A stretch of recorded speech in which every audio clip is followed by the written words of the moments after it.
ठरलं तर मग या मालिकेच्या जबरदस्त 12 जुलैच्या भागामध्ये फायनली नालायक प्रियाची कुकारस्थानं पूर्णाजीने पकडलीत.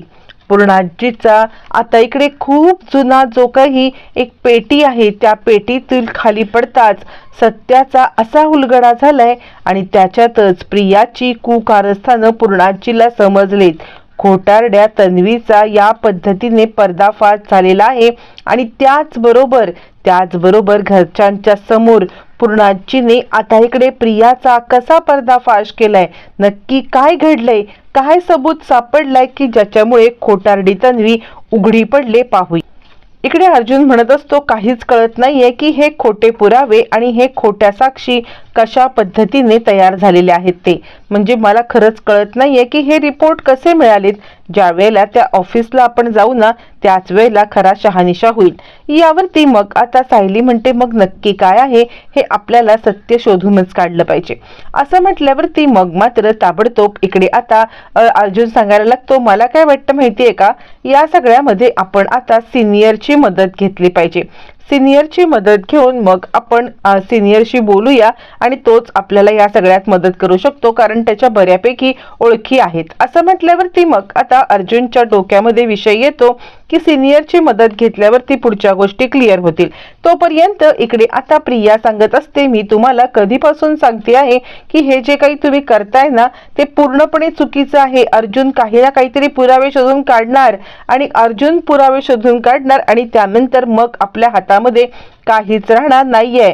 तुला समजत नाहीये, तुम्हाला समजतच नाहीये महिपत जी की या सगळ्यामध्ये आता अर्जुनने जर का पुरावे आणले तर मात्र खूप मोठा प्रॉब्लेम होईल आणि मग आपल्याला काहीच करता येणार नाहीये.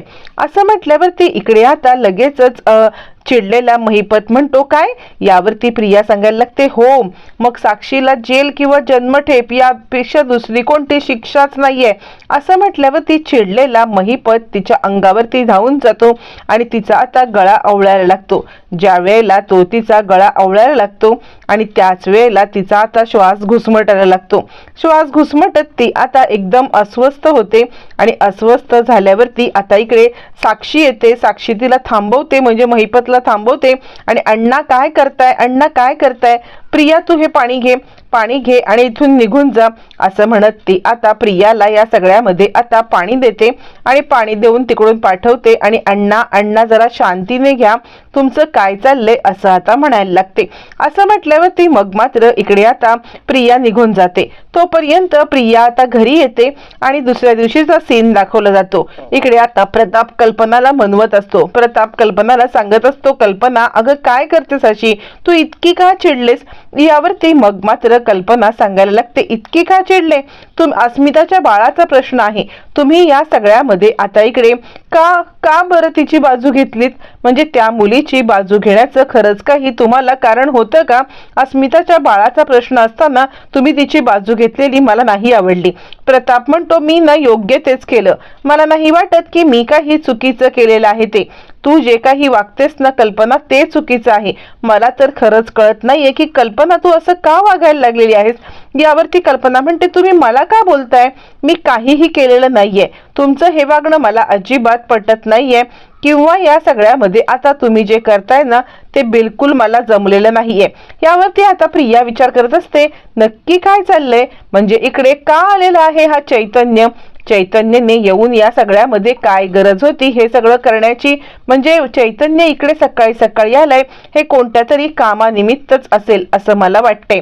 असं म्हणत असतानाच मग मात्र इकडे चैतन्य अर्जुनकडे येतो आणि अर्जुन सांगायला लागतो आपल्याला सगळे साक्षी पुरावे जे काही आहेत ना ते सगळे साक्षी पुरावे गोळा करण्यासाठी जायचं आहे आणि सगळ्यात महत्वाचं म्हणजे सिनियरकडे जाऊया, त्याची भेट घेऊया आणि त्यानंतर पुढचं काम करूया. असं म्हटल्यावरती मग मात्र आता इकडे चैतन्य म्हणतो हो. मग नंतर निघताना अर्जुन सायलीला म्हणतो चल बायको आम्ही निघतो. असं म्हणत तो सायलीचा निरोप घेतो आणि त्याच वेळेला सायली खाली येते.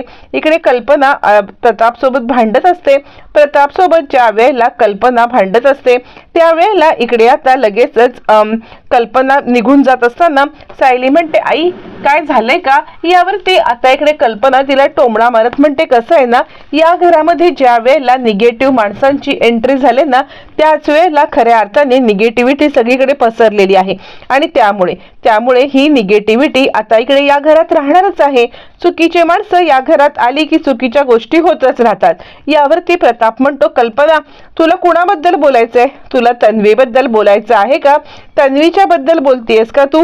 असं म्हटल्यावरती मग मात्र आता इकडे लगेचच प्रताप सांगायला लागतो, बरोबर आहे ना, कारण काही झालं तरी सुद्धा या घरात तन्वी आल्यापासूनच निगेटिव्हिटी आले, तन्वी आल्यापासूनच वाद आलेले आहेत, तन्वी आल्यापासूनच या गोष्टी अशा होत आहेत आणि ही गोष्ट तुला समजायला पाहिजे. असं म्हटल्यावर ती चिडलेली कल्पना निघून जाते आणि तुम्हाला जर का तिचीच बाजू घ्यायची आहे तर तिचीच बाजू घ्या, माझी बाजू घेण्याची काही गरज नाहीये असं म्हणत निघून जाते. त्यावरती सायली सांगायला लागते, बाबा माझ्यामुळे तुम्हाला या सगळ्यामध्ये आता इकडे त्रास सहन करावा लागलाय किंवा माझ्यामुळे तुम्हाला तुमच्यात भांडणं होत आहेत. यावरती मग मात्र प्रताप म्हणायला लागतो, हे बघ साई, तुझ्यामुळे खरंच काही होत नाहीये, तू या सगळ्यामध्ये स्वतःला दोष देऊन घेऊ नकोस. कसं आहे ना, हे बघ, जर माणसाने डोळ्यावरती झापडच बांधलेली असतील किंवा झोपेचं सोंगच घेतलं नसेल, बाजूला काय चाललंय हे त्याला समजूनच घ्यायचं नसेल, तर आपण कितीही कानी कपाळी ओरडलो ना किंवा कितीही त्याला सांगण्याचा प्रयत्न केला तरी तो माणूस त्याचाच हेका धरत बसतो. त्याला समजूनच घ्यायचं नसतं की पुढचा माणूस जे सांगतोय ते बरोबर आहे. त्याच्या मनाने एकदा ठरवलेलं असतं की मी म्हणतोय तेच बरोबर आणि त्यामुळे पुढचा माणूस त्याच्या भल्याचं जरी सांगत असला, कितीही योग्य सांगत असला तरी सुद्धा या सगळ्यामध्ये तो माणूस ऐकायलाच तयार नसतो, कारण त्याने त्याच्या मनामध्ये ठाम निश्चय करून घेतलेला असतो की जे मी बोलतोय तेच बरोबर आहे. आणि जेव्हा कधीतरी असा झटका बसतो ना, तेव्हाच त्या माणसाला कळतं की पुढचा माणूस बरोबर बोलत होता, पण कदाचित तोपर्यंत उशीर झालेला असतो. असं म्हणत प्रताप तिला समजवतो. सायली बिचारी माफी मागते की माझ्यामुळे तुमच्या दोघांच्यात भांडणं होत आहेत. इकडे तोपर्यंत अर्जुन आणि चैतन्य दोघ जण सिनियर कडे येतात आणि सिनियर, आज खास तुला भेटायला आलेलो आहे, यावरती केसच्या संदर्भातच तुला भेटायला आलो आहे असं आता ज्या वेळेला ते म्हणतात त्यावेळेला इकडे आता रविराज म्हणाला, मला वाटलंच तुम्हाला दोघांना ज्या वेळेला मी एकत्र बघितलं ना त्याच वेळेला मला वाटलं की कोणत्या तरी केसच्या संदर्भात तुम्ही इकडे आलेले असणार आहात. चला आपण वरती बसून बोलूया. आता हे तिघ जण वरती बसून बोलायला गेल्यावरती आता गडबडतो तो म्हणजे नागराजला कळतच नाही की नक्की आता आपल्यासोबत काय चाललंय ते. म्हणजे आता हे तिघ जण एकत्र जर का आलेली आहेत तर म्हणजे नक्कीच काहीतरी गडबड असणार आहे. ही तिघ जण वरती जाऊन या महिपतच्या केसच्या संदर्भातच बोलत बसलेली असणार आहेत. काय नक्की चाललंय हे विचार करण्यासाठी मग मात्र लगेचच तो सुद्धा म्हणजे आता इकडे लगेचच तो येतो आणि दाराला आता कान लावायला लागतो. ज्या वेळेला तो दाराला कान लावायला लागतो त्यावेळेला त्याला काही ऐकूच येत नसतं आणि त्याला या सगळ्यामध्ये काही ऐकू येत नसल्यामुळे मग मात्र आता त्याची चिडचिड होत असते. बरं, हे सगळं चालू असताना अर्जुन म्हणतो, सिनियर मला तुझी मदत हवी आहे. एका केसच्या संदर्भात काही झालं तरी सुद्धा खोटे रिपोर्ट साक्षीने दिलेले आहेत, खोटे पुरावे दिलेले आहेत आणि त्यामुळे ते गोडबोले आहेत, ते आपल्याला ह्याच्यात मदत करू शकतात.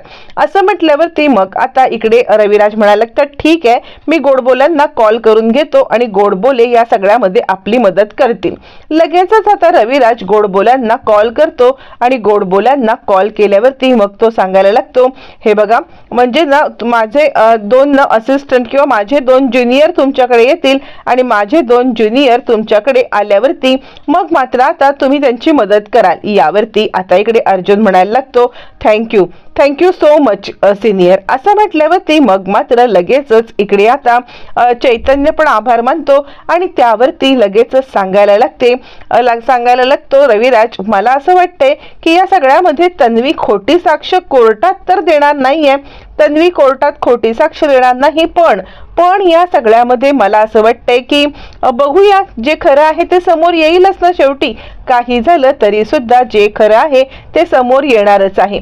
असं म्हटल्यावरती मग मात्र आता इकडे रविराज त्यांची मदत पण करतो, पण कुठेतरी मनामध्ये तो साशंक सुद्धा असतो की काहीतरी गडबड आहे. बरं, आता सगळी माहिती मिळून झाल्यावरती अर्जुन, चैतन्य, रविराज खाली यायला निघतात. ज्या वेळेला अर्जुन, चैतन्य, रविराज खाली येतात त्यावेळेला प्रतिमा म्हणते, अरे थांब ना, तू खाऊन जा ना काहीतरी. यावरती अर्जुन म्हणतो, नाही प्रतिमा, त्या आत्ता सध्याच्या घडीला तरी मी खाऊन जाऊ शकत नाहीये, खूप महत्वाची केस आहे आणि त्याच्यावरती स्टडी करायचा आहे. इकडे तोपर्यंत चिडलेला वेळेला आता मात्र आलेला असतो महिपत म्हणजे दामिनीकडे. आणि काय दामिनीबाई, तुमच्याकडून तर केस जिंकताना काही दिसतच नाहीये, मला तर कळतच नाहीये की तुमचं काय चाललंय. दामिनी म्हणते, शिकरे, अहो ज्या ज्या वेळेला हिअरिंग होते ना त्या वेळेला तुमच्या इथून 50 सांगाडे खाली पडतात आणि तुम्ही मला काय सांगताय? तुम्ही मला काय सांगत बसलात की या सगळ्यामध्ये मी आता काही करत नाहीये? बस झालं शिकरे, तुमचं आता हे तुमच्याकडेच ठेवा. यावरती महिपत म्हणतो, मी सांगणारच होतो. यावरती मग आता सांगायला लागतो लगेचच महिपत, अहो त्याचं काय झालं? यावर दामिनी म्हणते, काही बोलू नका. तुम्ही मला याआधी का नाही सांगितलं की पार्टी 13ची नव्हती तर पार्टी 11ची होती? काहीही न सांगता तुम्ही या सगळ्यामध्ये मला आता हे ठेवलं, तुम्ही मला गाफील ठेवलं. आणि मग ज्या वेळेला कोर्टामध्ये या सगळ्या गोष्टी आता करायची वेळ आली त्या वेळेला तुम्ही आता मला सांगताय. यावरती महिपत म्हणतो, त्यात काय आहे एवढं? तुम्ही एवढं कशाला त्याचा आता इगो करून घेताय किंवा एवढं कशाला त्याच्याबद्दल विचार करताय? मी तुम्हाला म्हटलं ना, काही झालं तरी सुद्धा मी तुम्हाला या सगळ्यामध्ये आता योग्य ती माहिती देईन किंवा योग्य ती माहिती पुरवेन तर पुरवेन. तुम्ही उगाचच या गोष्टीचा उहापोह करत बसलेला आहात. दामिनी देशमुख, मला हे पटतच नाही. दामिनी म्हणते, बिलकुल नाही. माझ्याकडे काय पैसे कमी होते? माझ्याकडे कसली कमतरता होती म्हणून मी तुमची केस घेतली? मी हलणाऱ्या केस कधी घेतच नाही. तुम्ही मला खरं खरं सांगितलं नाहीत. तुम्ही सांगितलं नाहीत पार्टीचं, तुम्ही सांगितलं नाहीत लोकेशनचं, तुम्ही सांगितलं नाहीत रिपोर्ट बदलल्याचं. या सगळ्या गोष्टी आता मी सहन करू शकत नाहीये महिपत शिकरे. या सगळ्या गोष्टींचा तुमचा आता अति झालंय. हे बघा, जर जे काही खरं आहे ते तुम्ही मला सांगाल ना तर आणि तरच मी तुमची केस लढू शकते, अन्यथा तुमची केस लढण्याची मला गरज नाहीये. लक्षात ठेवा, जर याच्या पुढे माझ्यापासून काही लपवलं तर मात्र मी तुम्हाला सोडणार नाही. असं म्हणत आता चिडलेली दामिनी केस सोडण्याची जवळजवळ धमकी देते आणि केस सोडण्याची धमकी देऊन मग ती आता महिपतला, मला जे काही खरं आहे ते सांगा, नाहीतर गाठ माझ्याशी आहे असं म्हणायला लागते. त्यानंतर महिपत आता म्हणायला लागतो, ह्या दामिनी देशमुखचं जरा आता अतीत झालेलं आहे. ते काही नाहीये, काही गरज नाहीये हिची. हिला पण एक दिवशी धडा शिकवेन. जरासं माझं काम होऊ दे, मी हिला तोपर्यंत धडा हा शिकवणारच. असं म्हणत तो आता चिडलेला असतो आणि दामिनीला कसा धडा शिकवायचा असा विचार करत असतो. हे सगळं होत असताना इकडे अस्मिता घरी आलेली असते आणि वा, आज तर माझ्या आवडीचं जेवण आहे असं आता म्हणायला लागते.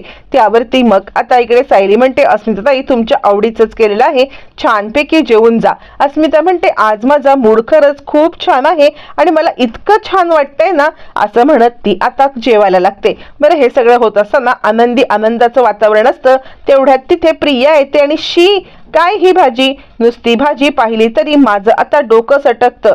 मला या सगळ्यामध्ये इतकं भाजीचा ह्या तिटकारा आलाय ना, मला अजिबात ही भाजी आवडलेली नाहीये असं आता म्हणायला लागते. बरं, त्याच वेळेला हे सगळं होत असताना इकडे सायली म्हणते, झालं तू इकडे आलीस, जरा इकडे आलीस की तुला ताबडतोब या सगळ्यामध्ये आता इकडे असं व्हायलाच पाहिजे का की तू या सगळ्यामध्ये इथे ही भाजी नको, हे नको, ते नको, या सगळ्या गोष्टी आता तू करतच राहणार आहेस का? असं म्हणत ती आता प्रियावरती चिडते. प्रिया म्हणते, हे बघे, तू नको मला शहाणपणा शिकवूस. हे तुझं लेक्चरबाजी जरा तरी बंद कर. मला तुझी लेक्चरबाजी अजिबात ऐकायचं नाहीये. यावरती सायली म्हणते, ठीक आहे, तू नको माझी लेक्चरबाजी ऐकूस, पण एक गोष्ट लक्षात ठेव, काही झालं तरी सुद्धा या सगळ्यामध्ये तुला आता मी सोडणार नाहीये. या घरातलं वातावरण जर का खराब करण्याचा तू प्रयत्न केलास ना तर मात्र गाठ माझ्याशी आहे. काहीही झालं तरी सुद्धा या सगळ्यामध्ये, या घरामध्ये तू यायच्या आधी जेवणाचं सगळं व्यवस्थित चाललं होतं. तू या घरात आलीस आणि सगळं वातावरण बिघडवलंस आणि हे वातावरण अस्मिताताईंसाठी अजिबात चांगलं नाहीये. अस्मिताताईंना या सगळ्यामध्ये आता इकडे म्हणजे हे असं चांगलं वातावरण पाहिजे. घरातलं वातावरण व्यवस्थित असेल तर आणि तरच या सगळ्यामध्ये अस्मिताताई आता मात्र एकदम व्यवस्थितरित्या राहतील. हे तुझं वागणं मला अजिबात आवडलेलं नाहीये प्रिया म्हणते, बाद झाले ग, बाकीच्यांना मॅन्युपुलेट करतेस तेवढं कर, मला मात्र हे काही करू नकोस, कळतंय तुला? असं म्हटल्यावर ती अस्मिताला आता इकडे चांगली चिडते आणि अस्मितावरती म्हणजे अस्मिताच्या बाजूने ती बोलते. अस्मिताला पण हे वागणं पटतं. त्यानंतर प्रिया म्हणते, ठीक आहे, पूर्णाची कल्पनाई तुम्ही आता दोघींनी मिळून ठरवा काही झालं तरी सुद्धा या सगळ्यामध्ये आता इकडे हिची बाजू घ्यायची आहे की तुम्ही माझी बाजू घ्यायची आहे ते. हिला एकतर रूम मध्ये जायला सांगा, नाहीतर मी रूम मध्ये जाईन. बराच वेळ कोणीच काही बोलत नाही, कोणीच काही बोलत नाही की सायली तू रूम मध्ये जा किंवा तन्वी तू बस. मग त्यानंतर ती म्हणते ठीक आहे, तुम्हाला मी इकडे नको आहे ना, तुम्हाला जर का मी इथे नको आहे तर मी आत्ताच्या आत्ता इकडून निघून चाललेली आहे. मला सुद्धा इकडे थांबण्यात काही स्वारस्य नाहीये, मी चालले. चल अस्मिता, मी तुला रूम मध्ये पिझ्झा मागवते किंवा पास्ता, तुला जे काही हवंय ना ते आपण खाऊया, चल आपल्या रूम मध्ये. ही कसली घासपूसची भाजी खातेस, असं म्हणत ती अस्मिताला आपल्या रूम मध्ये बोलवते. पण या वेळेला अस्मिता मधली आई जागी होते आणि अस्मिता मधली आई जागी झाल्यावरती मग मात्र आता इकडे अस्मिता सांगायला लागते नाही, मी कुठेही येणार नाहीये, कारण ना मला घरचं खायचं आहे, बाहेरचं नाही खायचंय. असं म्हणत अस्मिताने चांगलाच टोमणा मारलेला असतो प्रियाला आणि प्रियासोबत जायला नकार दिलेला असतो. आणि ती आता इकडे पाहायला लागते, ती म्हणजे कल्पना आणि पूर्णाजीकडे. त्यावरती पूर्णाजी म्हणते, हे बघ तन्वी, घरामध्ये वादविवाद करू नकोस. यावरती प्रिया म्हणते, अच्छा म्हणजे तू आता हिची बाजू घेणार, तर हिला या सगळ्यामध्ये आता इकडे तू बोलणार तर. असं म्हटल्यावरती मग मात्र लगेचच इकडे पूर्णाजी सांगते, मला गरज नाहीये कोणाचीही बाजू घ्यायची, मी तुला जे योग्य आहे ते सांगते. आणि पूर्णाजी खायला बसते. ज्या वेळेला पूर्णाजी खायला बसते त्याच वेळेला इकडे आता लगेचच पूर्णाजीला टोमणा मारत प्रिया म्हणते, हो माझी बाजू नाही घेतलीस, माझी बाजू घेतली नाहीस तरी सुद्धा तू या सगळ्यामध्ये आता हिला प्रोटेक्ट केलंसच ना.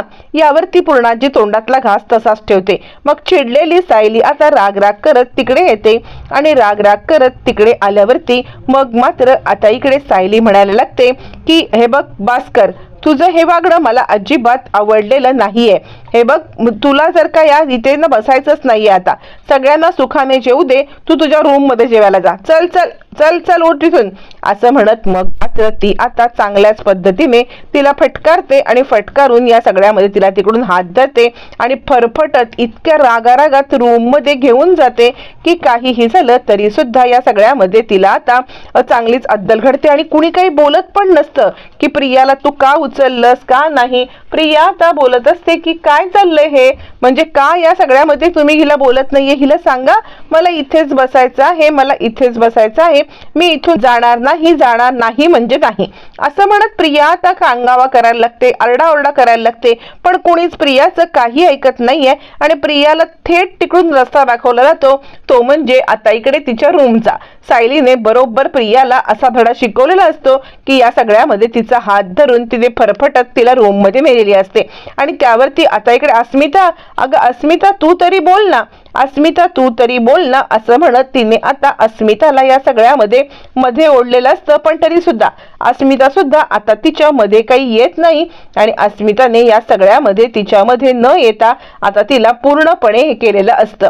बरं, हे सगळं झाल्यावरती तोपर्यंत इकडे आता लगेचच कल्पना आणि पूर्णाजी पाहायला, अस्मिता तू जेव बरं, असं म्हणत त्यांनी आता अस्मिताला जेवायला सांगितलेलं असतं. बरं, हे सगळं होत असताना मग तोपर्यंत आता सायली जेवायला लागते, इकडे अस्मिता जेवायला लागते. आणि त्यानंतर इकडे रूम मध्ये आल्यावरती प्रिया म्हणते, खबरदार खबरदार, तर जो ह्या सगळ्यामध्ये तू आता मला हे करण्याचा प्रयत्न केलास तर एक गोष्ट लक्षात ठेव, तू का असं करते. सायली म्हणते, तू इथेच बसून खाणार आहेस.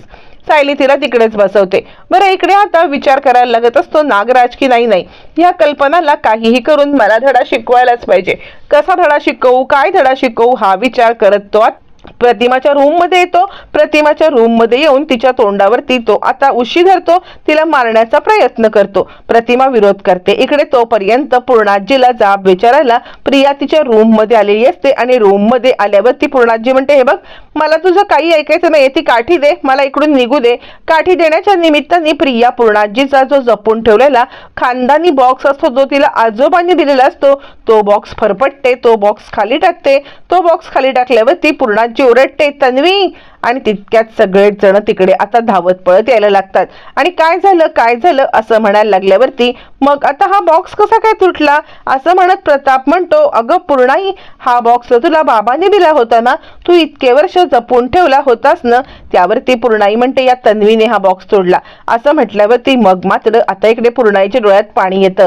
आता या सगळ्यामध्ये प्रियाची एक एक कुकारस्थानं किंवा प्रियाची जी काही घाणेरडी कारस्थानं आहेत ती एक एक करत समोर यायला लागलेली आहेत. प्रिया या सगळ्यामध्ये अडकत